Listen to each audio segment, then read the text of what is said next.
Welcome to this following interview that we have with expert Hui Li, who has been analyzing and studying the Huckleberry Finn novel by Mark Twain.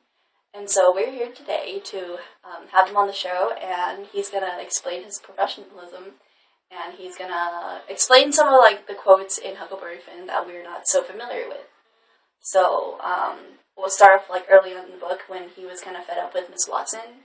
And he said something along the lines of, but it was rough living in a house all the time, and so when I couldn't stand it no longer, I lit out, I got into my rags and my sugar hog's head again, and was free and satisfied. So, what do you think Huck was trying to say? Huck is actually a very interesting fellow because when he ran away from home, he actually wore his rags as he ran away from home, and that's a sign. That's actually very ironic because he wants the comfort to himself, and the irony is he wants things that other people really want. He doesn't want things that other people really want. Oh, I see. Yes.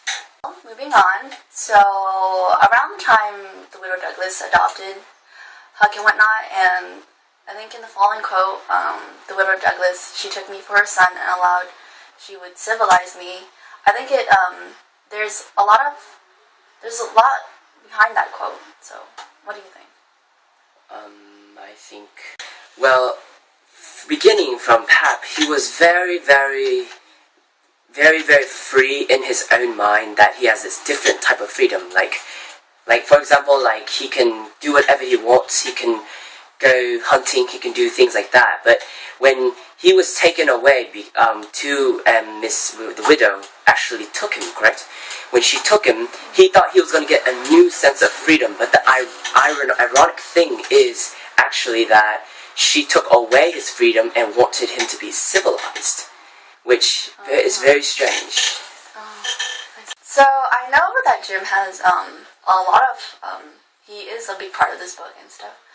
So I think when Jim says, yes, I's rich now, pardon my French, come to look at it, I owns myself and I's want worth $800.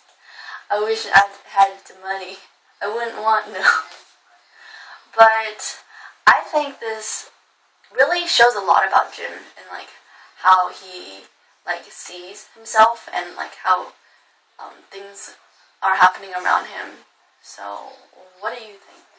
This quote is actually saying that freedom is actually it's more worth than anything else, any money whatsoever, to an enslaved man. That's really touching. And I know during the Jackson Island arc, when Huck was with his dad, he said something along the lines that it was kind of lazy and jolly, laying off comfortably all day, and smoking and fishing, and no books nor study. And I think it really represents what Huck stands for. So, what do you think? I think this is actually a very interesting quote because some people may look at freedom in different ways, but Mark Twain wants to symbolize that people look at freedom in different ways. For example, how Huck sees that fishing and all these things are more free than just sitting home and being like everybody else, studying and things like that, because he feels contained. He doesn't feel like he's enjoying freedom and enjoying his life, which is his views on freedom. I know this is one of the more really well-known quotes about Huckleberry Finn because it really shows the aspect of freedom.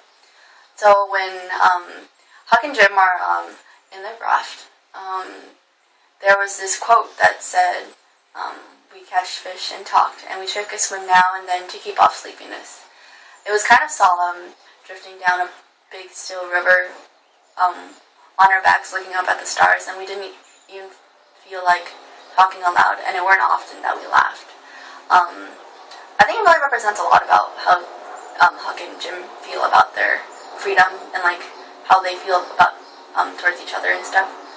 So, what do you think along the lines that Huck or Mark Twain was trying to symbolize or explain?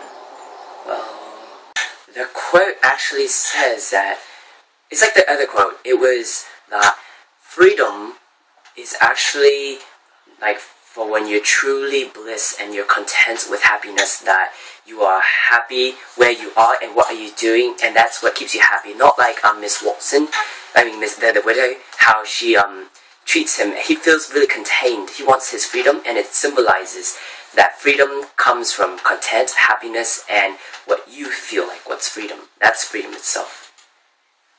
Very insightful, Professor Hui.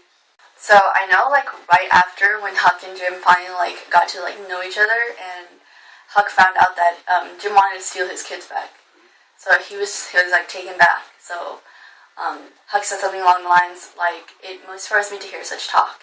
He would never dare to talk such a talk in his life before. Just see what a difference it made him in the minute he judged he was about free." It was according to the old saying, "Give a nigger an inch and he'll take it all." Things like this is what comes of hot thinking. Here was this nigger, which I had good as helped run away, coming right out flat-footed and saying he would steal his children. So I think it's like Huck was so taken back because this is not like the attitude like he would like usually take from like a slave. And so I think it's a lot of character development from the very beginning when Huck and Jim first meet till the end of the book. So what do you think? Well, I think I just thought that Jim and him were like two completely different types of freedoms, but they were both tied actually to society from their own freedom actually, because like Jim is a slave and Huck is a runaway boy. Well, he's not a runaway boy, but he really hates his home and he doesn't like where society wants him to be. And Twain is symbolizing that they even though they both have two different situations, they both had to fight against society to get their own freedom. Well, thank you for coming on our show today, and Well, I'd like to bring it back to Raymond. I was never supported by my father financially to go to college, so I had to support myself for almost a decade. However, even though when I finished college, there was no job opportunities for women, I was pretty outraged at this and became an abolitionist. From my standpoint, I have countered many problems such as being attacked by mobs physically or being discriminated from voting for my own country. I was hated, even though those who disliked did not know who I was. They hated me for what I am, a woman. If a man can dream, a woman can too. I believe no man is my master. I lived a life of oppression and depression of being oppressed by the greater man. Society is ill in discrimination and no equality. I wish to contribute equality to my fellow women. Oh no, it's not a problem. It's a pleasure. It was invigorating, after forming the first lesbian organization in the United States and for over 50 years of fighting for lesbian and gay rights, anyone would be thrilled with the opportunity to marry their partner.